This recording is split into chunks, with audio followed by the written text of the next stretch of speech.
صوبہ پنجاب کا 5واں بڑا شہر ملتان اپنے آموں کے باغات کی وجہ سے پوری دنیا میں مشہور ہے۔ آم جسے پھلوں کا بادشاہ کہا جاتا ہے، اس خطہ کی پہچان ہے۔ اب بات کرتے ہیں ڈی ایچ اے ملتان کی، جس کا کل رقبہ 9500 ایکڑ ہے، اور یہ تمام علاقہ ملتان کے ماسٹر پلان کے مطابق پری اربن زون میں آتا تھا۔ پری اربن زون کا مطلب کہ شہر کے ارد گرد کا وہ علاقہ جو کہ آنے والی پلاننگ میں شہر کا حصہ بنا لیا جاتا ہے، اور آج جس جگہ پر ڈی ایچ اے ملتان جیسی جدید ہاؤسنگ سوسائٹی قائم کی جا رہی ہے، اس تمام علاقے کا صرف 3% رقبہ آموں کے باغات پر مشتمل تھا، جس میں سے آدھے سے زیادہ باغات ابھی بھی موجود ہیں، اور ان باغات کو ٹاؤن پلاننگ کا حصہ بنا لیا گیا ہے،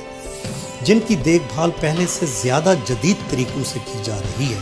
اور پیداوار پہلے سے کہیں زیادہ لی جا رہی ہے۔ اس کے علاوہ ڈی ایچ اے ملتان میں 1 لاکھ سے زیادہ درخت کاشت کیے گئے ہیں، اور اس وقت ڈی ایچ اے ملتان کا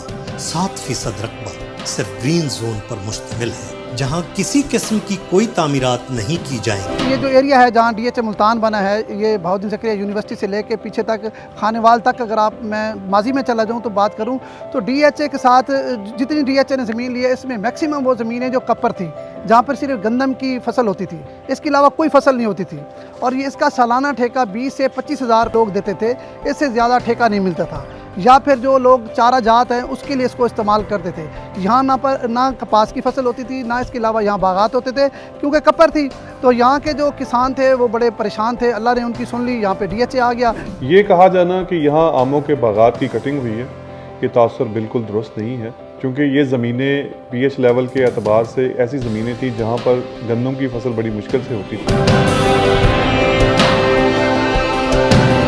اور وہ تمام مالکان جنہوں نے اپنی زمینیں ڈی ایچ اے ملتان کو کئی گنا زیادہ قیمت پر بیچی، پہلے سے کہیں زیادہ خوشحال ہیں، اور کئی گنا زیادہ باغات لگا چکے ہیں، اور جدید فارمنگ کے طریقوں سے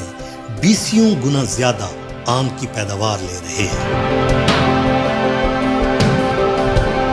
جس نے یہاں 1 ایکڑ بیچی، اس نے وہاں جا کے 4-5 ایکڑ لے لی، تو یقیناً اس کی کاشتکاری بھی بڑھ گئی، اور آم کے جو باغات تھے اس کو بھی فائدہ ہوا، اور میں سمجھتا ہوں جو کسان قسم پرسی کا شکار تھا وہ بھی خوشحالی میں بدل گیا۔ ملک ناہید عباس تھرالا،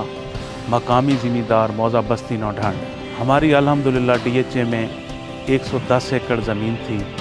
جب سے ڈی ایچ اے آیا تو الحمدللہ ہماری زمین کا جو ریٹ تھا وہ 3 سے 4 گنا بڑھ گیا۔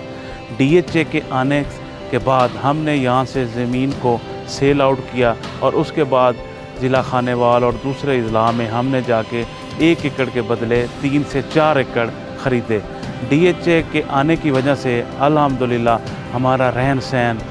بہت اچھا ہو گیا۔ اب جو نئی ٹیکنالوجی آئی ہے، پہلے ہوتا تھا کہ 25-30 سال بعد باغ تیار ہوتا تھا، اب 3 سال بعد جو ہے وہ باغ تیار ہو جاتا ہے، 3 سال بعد فروٹنگ آ جاتی ہے، اور آم جو ہے پہلے سے بہتر ورائٹی جو ہے ہمیں ہمارے سائنسدانوں نے متعارف کرا دی ہیں۔ ملتان میں پراپرٹی سے منسلک افراد کے مطابق ڈی ایچ اے کی تعمیر سے قبل اس علاقے میں زمین کی قیمت محض 15 سے 25 لاکھ روپے فی ایکڑ تھی۔ جب ڈی ایچ اے ملتان نے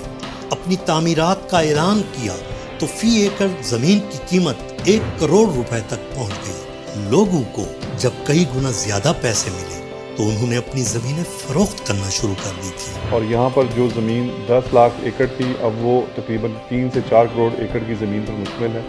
اور یہاں کا زمیندار 1 ایکڑ زمین بیچ کر اب 10 ایکڑ زمین خرید چکا ہے،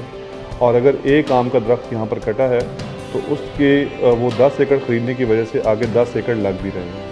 اور تقریباً 50,000 خاندان اس کے ساتھ بالواسطہ اور بلا واسطہ جڑا ہوا ہے۔ میں سمجھتا ہوں یہ پروپیگنڈا جو ہے بالکل بے بنیاد ہے۔ ڈی ایچ اے کے ہم سب شکر گزار ہیں، کیونکہ ہمارا ایک تو لیونگ سٹائل بدلا ہے، ہمارے جو نوجوان لوگ تھے ان کو روزگار ملا ہے، اور ساتھ کے ساتھ جو ہمارے کسان تھے، ہماری زراعت تھی، اس میں بہت بہتری آئی ہے۔ جس کسان کا 1 ایکڑ تھا اب وہ 5 ایکڑ کا مالک ہے، جس کا 1 مربع تھا اب وہ 5 مربوں کا مالک ہے،